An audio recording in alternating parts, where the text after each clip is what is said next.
अरे अरे अरे अरे, ये प्राण बचाकर कहां भागे जा रहे हो देवताओं? देवर्षि, देवर्षि, हमारे साथ घोर अन्याय हुआ है। हम युद्ध में पराजित हो चुके हैं। अरे, लड़े बिना ही पराजित हो गए? नारायण नारायण, साहस छूट गया तुम्हारा। तो हम क्या करते देवर्षि? करने को तो बहुत कुछ कर सकते थे देवराज इंद्र। लोग मातृभूमि की रक्षा के लिए प्राणों का भी मोह नहीं करते, प्राण देकर प्राण लेते हैं। इन्हें बलिदानी कहा जाता है। युद्ध भूमि में प्राण त्यागने वाले का नाम आदर से लिया जाता है देवराज इंद्र, और पीठ दिखा के भागने वाले को कायर और भीरू कहा जाता है देवराज इंद्र, भीरू।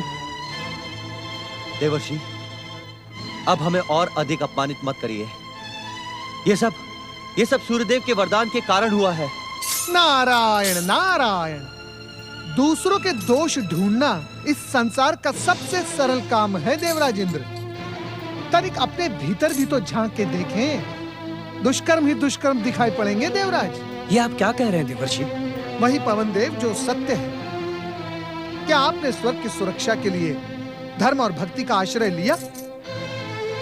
दुष्टों का संहार करने वाले श्री महागणेश को एक बार भी याद किया? नारायण नारायण, यदि आपने विघ्नहर्ता श्री गणेश और श्री महागणेश की शरण ली होती तो आज आपको यह दिन न देखना पड़ता देवराज इंद्र।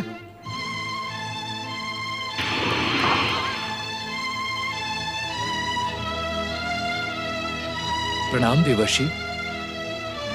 देवर्षि, मैंने क्रोधासुर को वरदान देने से पहले सिंधु दैत्य का परिणाम याद दिलाते हुए उसे सावधान किया था। नारायण नारायण, आपने उसे किस प्रकार सावधान किया था सूर्यदेव? मैंने उसे कहा था कि यदि वो परमदेव श्री महागणेश के अवतारों के प्रति वरदानी शक्तियों का प्रयोग करेगा तो वे व्यर्थ हो जाएंगी। इसीलिए देवताओं को परमदेव श्री महागणेश की आराधना करके उनकी कृपा प्राप्त करनी चाहिए। धन्य हैं आप सूर्यदेव, धन्य हैं। धन्य है आपकी कीर्ति और धन्य है आपकी देवनिष्ठा।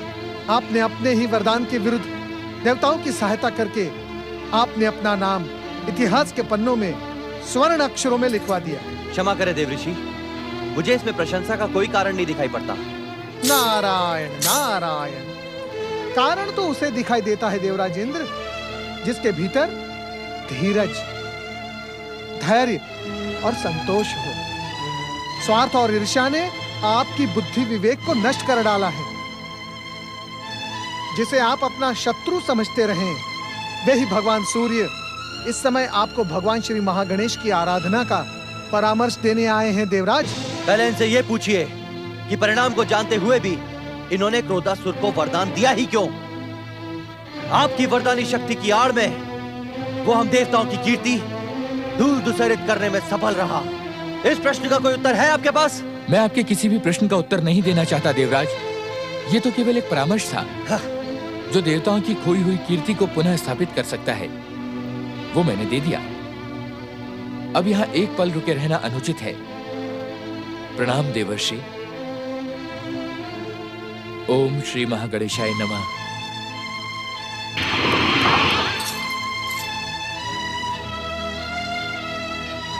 नारायण नारायण।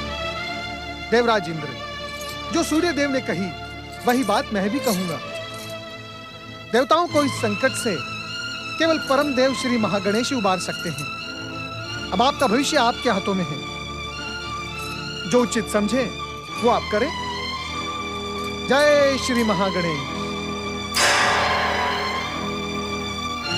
देवराज, हमें तुरंत श्री महागणेश की आराधना प्रारंभ कर देनी चाहिए। इसके अतिरिक्त और कोई उपाय नहीं है।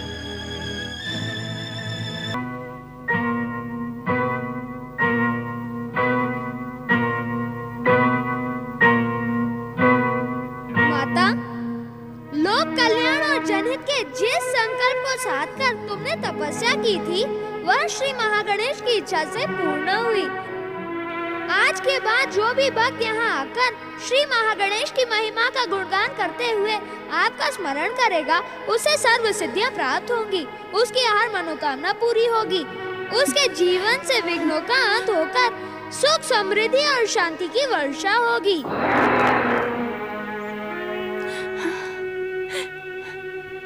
प्रणाम माता।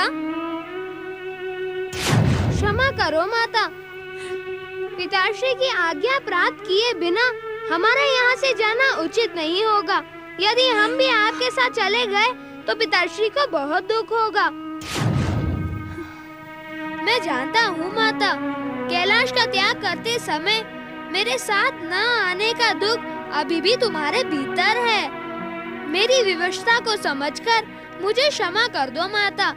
मैं पुत्र की मर्यादा का पालन करते हुए इस समय भी पिताश्री की सेवा में कैलाश में हूँ, परंतु मेरी प्राण ज्योति तुम्हारी सेवा के लिए इस मूर्ति में समाई है। तुम धन्य हो पुत्र। मैं जानती थी तुम अधिक समय तक अपनी माता से दूर नहीं रह सकते। गणपति, तुम वास्तव में पुत्र का आदर्श हो। संसार की हर नारी तुम्हारे जैसा आज्ञाकारी पुत्र पाने की कामना करेगी। माता, आपने जिस उद्देश्य से कैलाश का त्याग किया वह पूरा हुआ। लोक कल्याण और जनहित के लिए की गई आपकी तपस्या सफल हुई। अब कैलाश लौट चलें।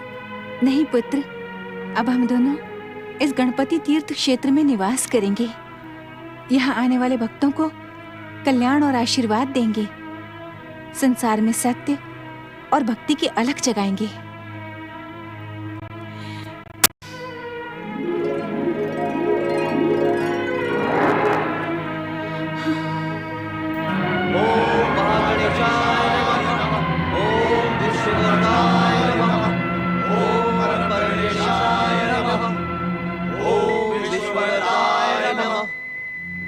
हे परमदेव श्री महागणेश, आपकी आराधना में स्वयं को समर्पित ना करके हम देवताओं ने घोर अपराध किया है और इस अपराध का दंड हम पराजित होकर भुगत रहे हैं। हे परमदेव, हम अज्ञानियों की भूल को क्षमा कर दें। हम पर कृपा करें परमदेव, हम पर दया करें। हम पर कृपा करें परमदेव, हम पर दया करें श्री महागणेश। हमें क्षमा करें श्री महागणेश। क्षमा करें श्री महागणेश। देवराज इंद्र, देवगणों,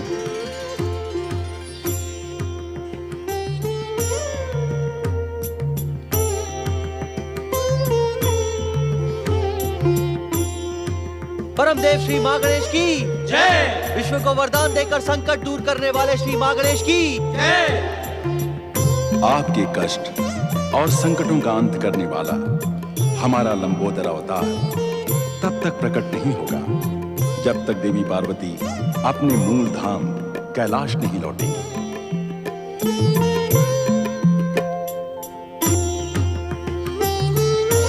इसलिए सर्वप्रथम शक्ति स्वरूपा देवी पार्वती को प्रसन्न करके प्रार्थना कीजिए कि वे कैलाश लौटकर हमारे लंबोदर अवतार को प्रकट करने की भूमिका बनाए। आप सबका कल्याण हो।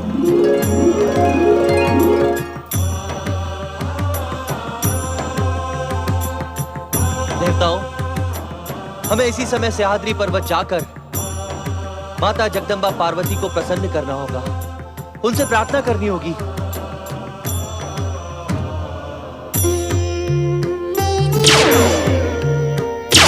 जगत जननी जगदम्बा माता पार्वती की जय। सर्वमंगल मांगल्ये शिवे सर्वार्थ-साधिके शरण्ये त्र्यंबके गौरी नारायणी नमोस्तुते।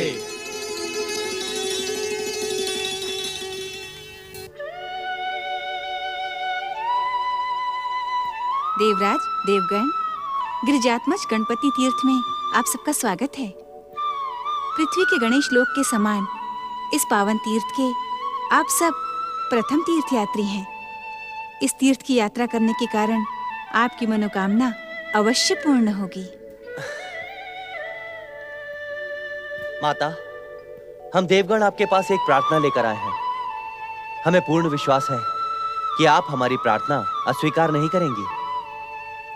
हे माते, लोक कल्याण और जनहित के जिस संकल्प को साधकर आपने एक कठोर तपस्या की है वो सफल हुई है। हमें इस बात का ज्ञान है माते। माते, आपके प्रयास से ही ये स्वयंभू गिरजात्मज गणपति तीर्थ प्रकट हुआ है। हे माते, अब आपको भगवान शिव और गौरी पुत्र श्री गणेश के पास कैलाश लौट चलना चाहिए। ये प्रार्थना है अथवा परामर्श? किसी के बिना पूछे आपने परामर्श देना कब से सीख लिया देवराज? मुझे आपके परामर्श की कोई आवश्यकता नहीं। अवश्य ही इस अनुरोध के पीछे आपका कुछ स्वार्थ छुपा होगा। माता, ये तो संसार की रीत है कि पुत्र कुपुत्र होते हैं, परंतु माता कुमाता नहीं होती। ये सत्य है कि हम हमारा स्वार्थ साध कर ही आपकी सेवा में आए हैं, परंतु आपकी सेवा में भेजने का आदेश जो पूरे संसार के आराध्य है परमदेव श्री महागणेश ने ही दिया है। हाँ माता, परमदेव ने कहा है जब तक आप कैलाश नहीं लौटेगी तब तक संसार को अत्याचारी क्रोधासुर के अत्याचारों से मुक्ति देने वाले श्री महागणेश के लंबोदर अवतार प्रकट नहीं होंगे। माता, हम बड़ी आशा लेकर आपकी सेवा में। इस प्रार्थना के साथ आप सब महादेव की शरण में कैलाश जाएं। इस परामर्श के अतिरिक्त इस समय मैं आपकी और कोई सहायता नहीं कर सकती। माते, आपके कैलाश पहुंचे बिना महादेव हमारी कोई सहायता नहीं करेंगे। हम अज्ञानी बच्चों पर दया करते हुए आप कैलाश लौट चले माते। हमें आप सबसे सहानुभूति है। इस गणपति तीर्थ के दर्शन कर लेने के कारण आपकी मनोकामना अवश्य पूरी होगी, परंतु मैं तब तक कैलाश नहीं लौटूंगी जब तक मेरे स्वामी मुझे सम्मान के साथ यहाँ लेने नहीं आएंगे। ये मेरा दृढ़ निश्चय है। माता, ऐसी स्थिति में तो यदि कल्याण स्वरूपी भगवान शिव को आप देवताओं का कल्याण प्रिय होगा तो उन्हें यहाँ अवश्य आना होगा।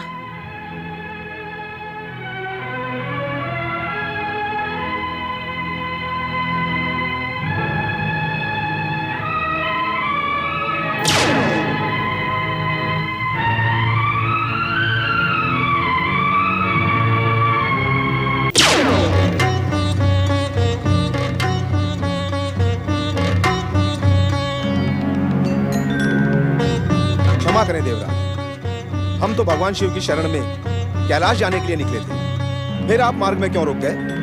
मैं महादेव की शरण में जाने का साहस नहीं जुटा पा रहा हूं।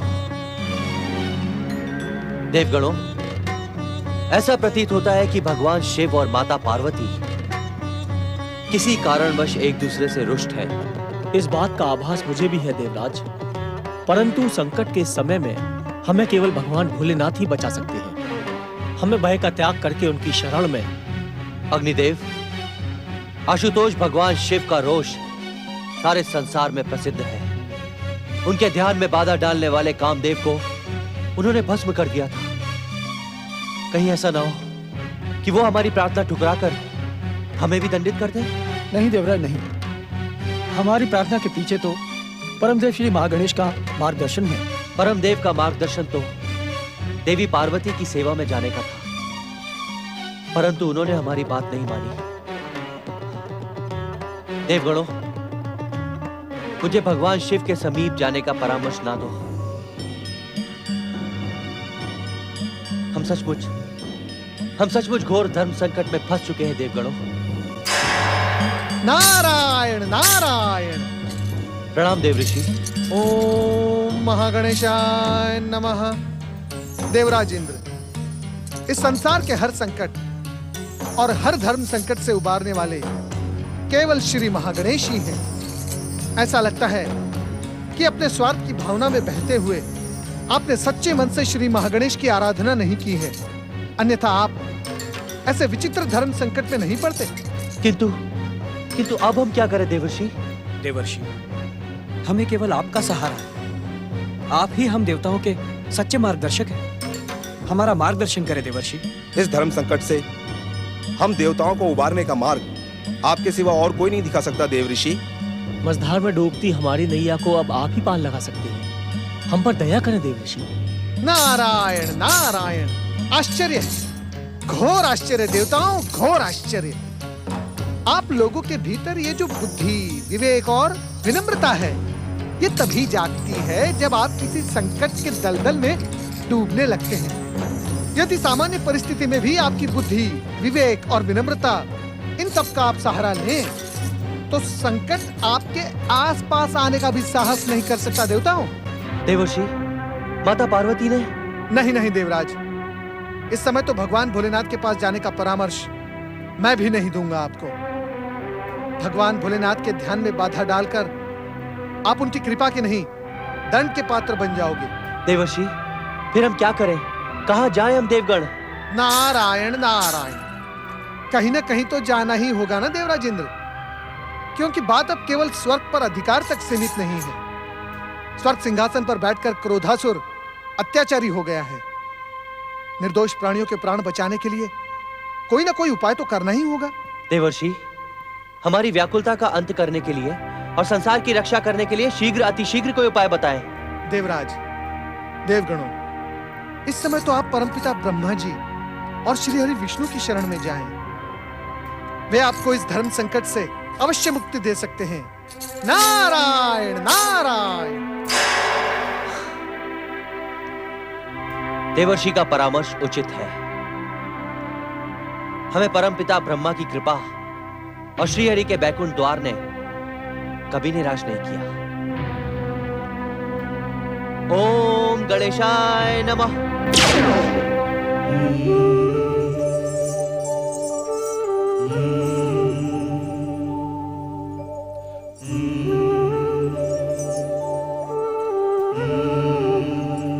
ऐसे कब तक खड़े रहेंगे नंदी महाराज? भगवान भोलेनाथ का ध्यान भंग हो गया तो हमें गौरीपुत्र को पुकारना चाहिए नंदी महाराज। ठीक है भृंगी, हम गौरीपुत्र को पुकारते हैं, परंतु तुम उनकी सूंड की तरफ एकटक देखते रहना।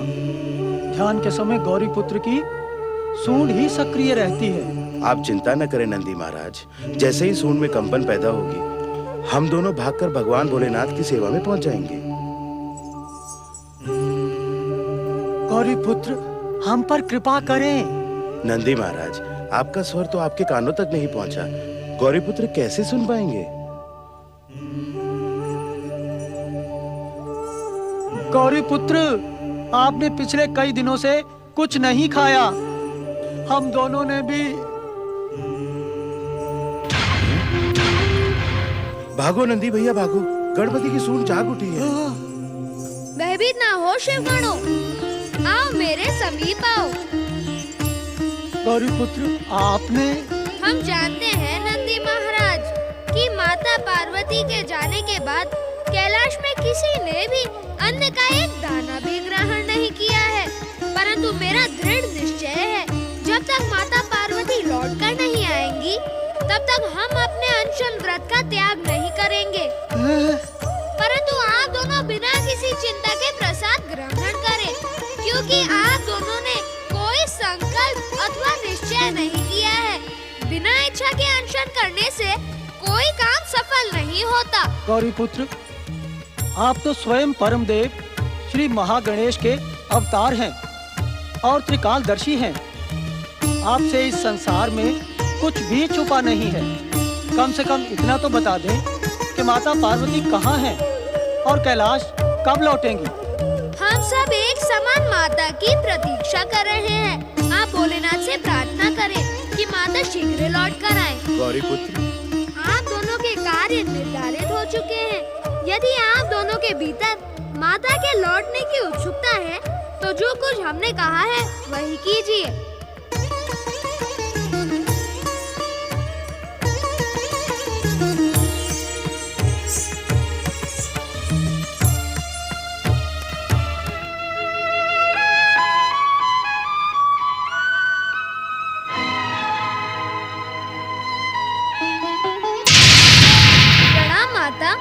आप मेरी ही नहीं सारे संसार की माता हैं। आप जानती हैं कि यदि क्रोधासुर को पराजित नहीं किया गया तो वह सारे संसार में उत्पात मचा देगा। उसके अत्याचारों का प्रारंभ हो चुका है माँ।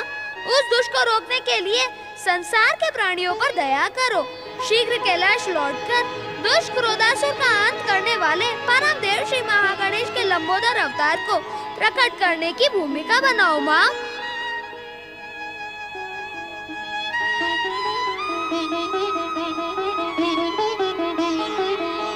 मंगल मूर्ति, तुम्हारे पिता श्री शिव शंकर भी तो इस संसार के लिए पिता के समान है, तो क्या उन्हें इस संसार और अपने बच्चों की चिंता नहीं होनी चाहिए? पिताश्री शिव शंकर तो कल्याण के प्रतीक है माँ। तो जगत कल्याण के निमित्त उन्हें मेरा संकल्प पूरा करने के लिए यहाँ आना ही होगा। ये मेरा अटल और अंतिम निर्णय है।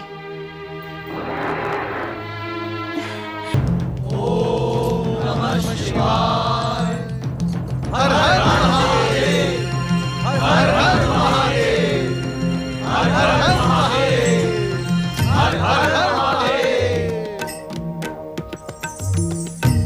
आप सभी का कैलाश में स्वागत है।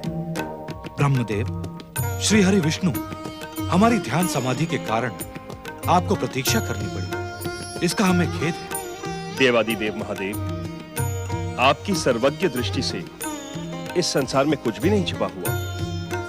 ध्यान समाधि में रहते हुए भी आपको कण कण का ज्ञान रहता है। हम सबके यहाँ प्रकट होने का कारण आप भली भांति जानते हैं। कृपा करके देवी पार्वती को कैलाश लेवाना है, इसी में संसार का कल्याण है। हे महादेव, विश्व को वरदान देने वाले श्री महागणेश की भविष्यवाणी हो चुकी है। दुष्ट और अत्याचारी क्रोधासुर को श्री महागणेश के लंबोदर अवतार ही दंडित कर सकते हैं। इसीलिए श्री हरि विष्णु, ब्रह्मदेव, अब तक जो कुछ भी हुआ है वो श्री महागणेश की इच्छा और संकेत से ही हुआ है। आगे भी जो कुछ होगा वो श्री महागणेश की इच्छा और लीला के अनुसार ही होगा। चिंतित होने का कोई कारण ही नहीं है। प्रणाम पिताश्री, प्रणाम ब्रह्मदेव, प्रणाम श्री हरि, प्रणाम देवर्षि नारद। महादेव, आपका कथन सत्य का प्रतीक और सुंदर का साक्षी है। यदि आप क्रोधासुर को भस्म करने का अनुरोध मान लेते तो माता पार्वती कैलाश से लेखनगिरी पर्वत प्रस्थान न करती। जय जय श्री गणेश। यदि शिव लीला के कारण माता पार्वती लेखनगिरी पर्वत ही ना जाती तो गिरजात्मज तीर्थ प्रकट ही न होता और फिर आने वाले युगों में असंख्य गणेश भक्त अपनी कामना पूर्ति और भक्ति से वंचित रह जाते। महादेव, अब तो आपको भी परम देव श्री महागणेश की इच्छा का संकेत मिल चुका होगा। मैं तो पिछले लंबे समय से इसी अवसर की प्रतीक्षा कर रहा था। इस घटनाक्रम में जो कुछ भी घटित हुआ उसमें परम देव श्री महागणेश की इच्छा और आपकी लीला ही प्रभावी थी। तुम सत्य कह रहे हो पुत्र। हम त्रिदेव भी श्री महागणेश द्वारा रचित सृष्टि के विधान के अनुसार ही कार्य करने के लिए प्रतिबद्ध हैं। तो आप देवताओं के साथ ही साथ संसार के कल्याण का महायज्ञ संपन्न करने की कृपा करें महादेव। अवश्य। हम आप सबकी इच्छा का सम्मान करते हुए देवी पार्वती का संकल्प अवश्य पूरा करेंगे।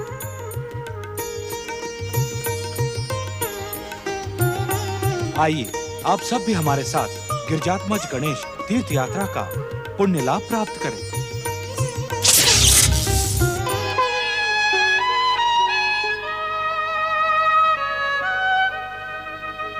शक्ति स्वरूपा जगदम्बा माता पार्वती की जय। शक्ति स्वरूपा जगदम्बा माता पार्वती की जय। शिवे सर्वार्थ साधिके शरण्ये त्र्यंबके गौरी नारायणे नमोस्तुते। शक्ति स्वरूपा जगदम्बा माता पार्वती की जय। शक्ति स्वरूपा जगदम्बा माता पार्वती की जय। शक्ति स्वरूपा जगदम्बा माता पार्वती की जय। इधर उधर क्या देख रही हो देवी पार्वती? हम तो सदा ही तुम्हारे निकट रहते हैं। अब तो हम तुम में और तुम हम में समाई रहती है। सांसारिक दृष्टि से भिन्न भिन्न शरीर होते हुए भी शिव शक्ति अभिन्न है। पति परमेश्वराय नमो नमः। जय माता की। माता, पिताश्री महादेव के आ जाने के कारण तुम्हारा ये संकल्प भी पूरा हुआ। त्रिदेव ब्रह्मा विष्णु महेश और जगदम्बा माता पार्वती की नारायण नारायण। देवराज इंद्र, देखा आपने? देखा इस तीर्थ की महिमा को देखा? माता पार्वती ने पहले ही कहा था कि इस तीर्थ की यात्रा करने के कारण आपकी मनोकामना अवश्य पूर्ण होगी। देवर्षि, हम इस परम पावन तीर्थ स्थल के दर्शन पाकर धन्य हो गए। इससे शुभ अवसर और क्या हो सकता है देवराज इंद्र कि इस पावन तीर्थ क्षेत्र पर एक साथ ब्रह्मा, विष्णु, महेश उपस्थित हैं। त्रिदेव, आपका एक परम भक्त नारद आपसे एक प्रार्थना करना चाहता है। हम तुम्हारी प्रार्थना सुनने के लिए उत्सुक हैं नारद। परम पिता, पृथ्वी के गणेश लोक के समान इस पावन तीर्थ की यात्रा करने वाले यात्रियों को आप त्रिदेवों की भी पुण्य कृपा प्राप्त होनी चाहिए। अवश्य।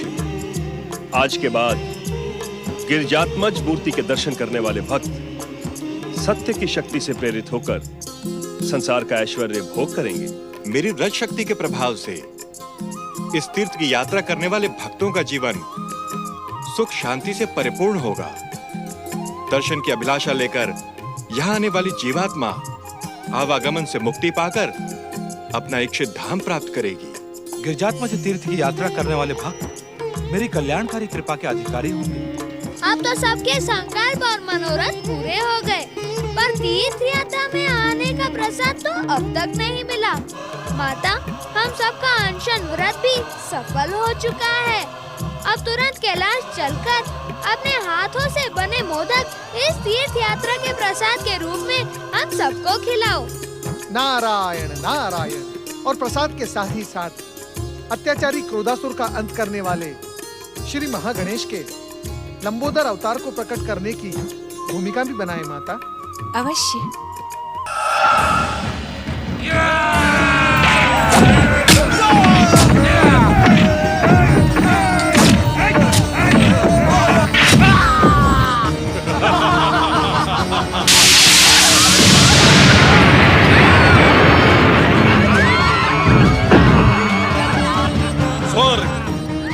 स्वर्ग के पश्चात पृथ्वी, पृथ्वी के पश्चात पाताल लोक, तीनों लोगों पर महान असुर सम्राट क्रोधासुर का साम्राज्य स्थापित होगा।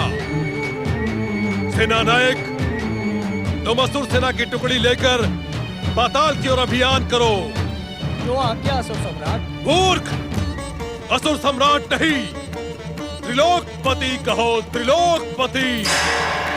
नारायण नारायण। जय जय श्री महागणेश। मूर्ख साधु, क्या तू इतना नहीं जानता कि त्रिलोकपति के सामने किसी और की जय जयकार नहीं की जाती? नारायण नारायण।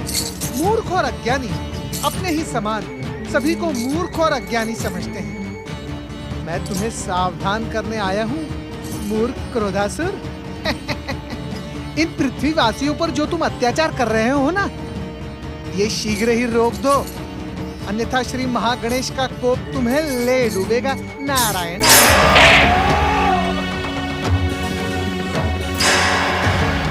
अरे मंदबुद्धि क्रोधासुर, यदि अपना भला चाहते हो तो शीघ्र ही स्वर्ग का सिंहासन देवराज इंद्र को सौंपकर पृथ्वी पर अत्याचार करना बंद करो, अन्यथा तुम्हारी क्या दुर्दशा होगी ये तो भगवान श्री महागणेश ही जानते हैं।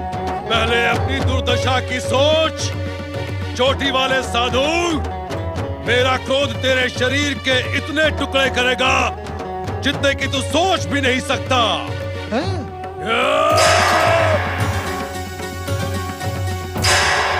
नारायण नारायण। अरे अज्ञानी क्रोधासुर, तुम मुझे स्पर्श भी नहीं कर पाओगे। तुम्हें पराजित करने की भूमिका बनाने के लिए माता पार्वती कैलाश पहुंच चुकी हैं और तुम्हें दंडित करने के लिए श्री महागणेश के लंबोदर अवतार के प्रकट होने में अब अधिक समय नहीं है। ओम लंबोदराय नमः। सावधान हो जाओ, अन्यथा नारायण नारायण। इसी समय कैलाश पर आक्रमण कर देना उचित होगा त्रिलोकपति। शत्रु को प्रकट होने से पहले ही उसे समाप्त करने की भूमिका बनाएं। सारी असुर सेना आपके आदेश की प्रतीक्षा कर रही है। अपने शत्रु को दंडित और समाप्त करने के लिए क्रोधासुर को किसी सेना की आवश्यकता नहीं। मूर्ख, अपने शत्रुओं का काल हूं मैं, काल से भी विकराल हूं मैं। त्रिदेव ब्रह्मा विष्णु महेश और माता पार्वती की जय। त्रिदेव ब्रह्मा विष्णु महेश और माता पार्वती की जय। त्रिदेव ब्रह्मा विष्णु महेश और माता पार्वती की जय। मैं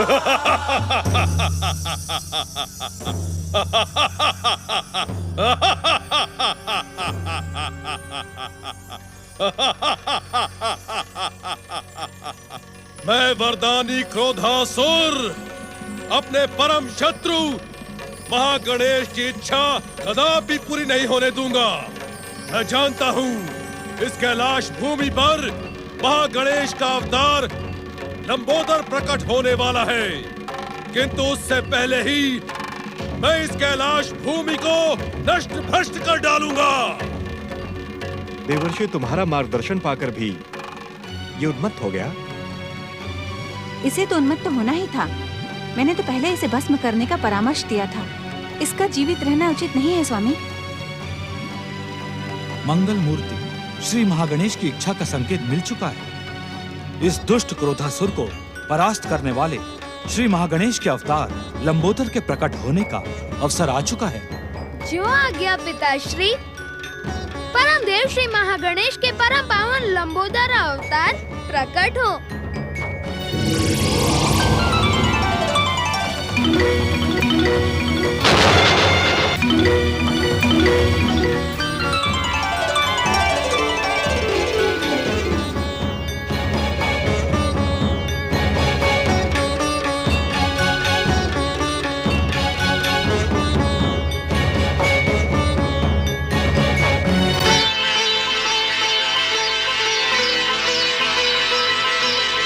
महागणेश की परम देव श्री महागणेश की श्री महागणेश की इच्छा का ज्ञान तो तुम्हें भली भांति है लंबोदर।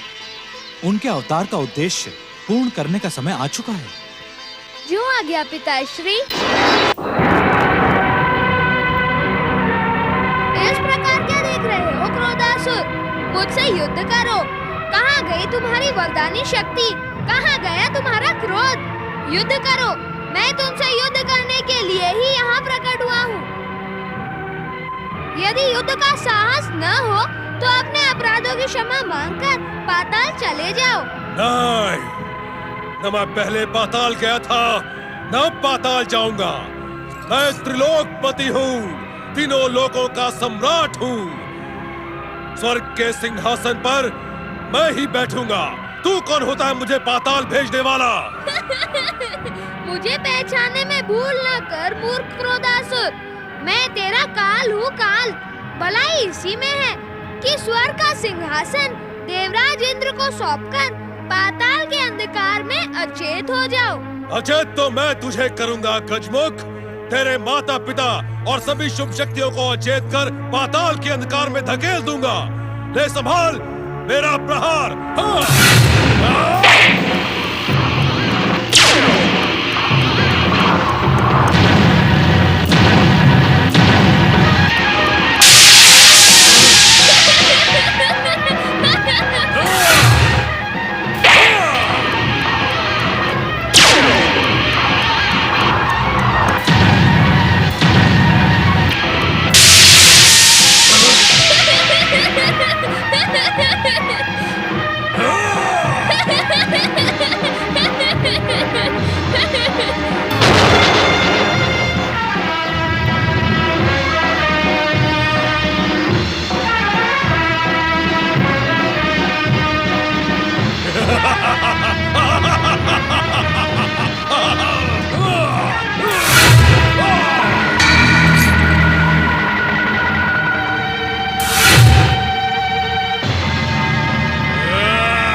आपकी हार स्वीकार करता हूँ भगवान।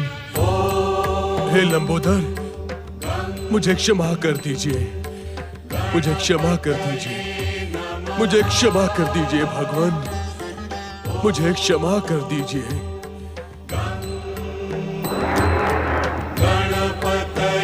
क्षमा मांगकर तुमने अपने जीवन की रक्षा कर ली, परंतु तुम्हें क्षमा करने का अधिकार मेरे पास नहीं है।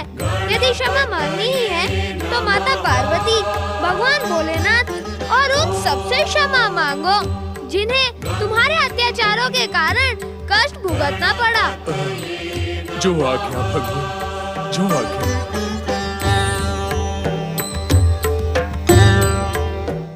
दुख हरता ये है सुखदाता।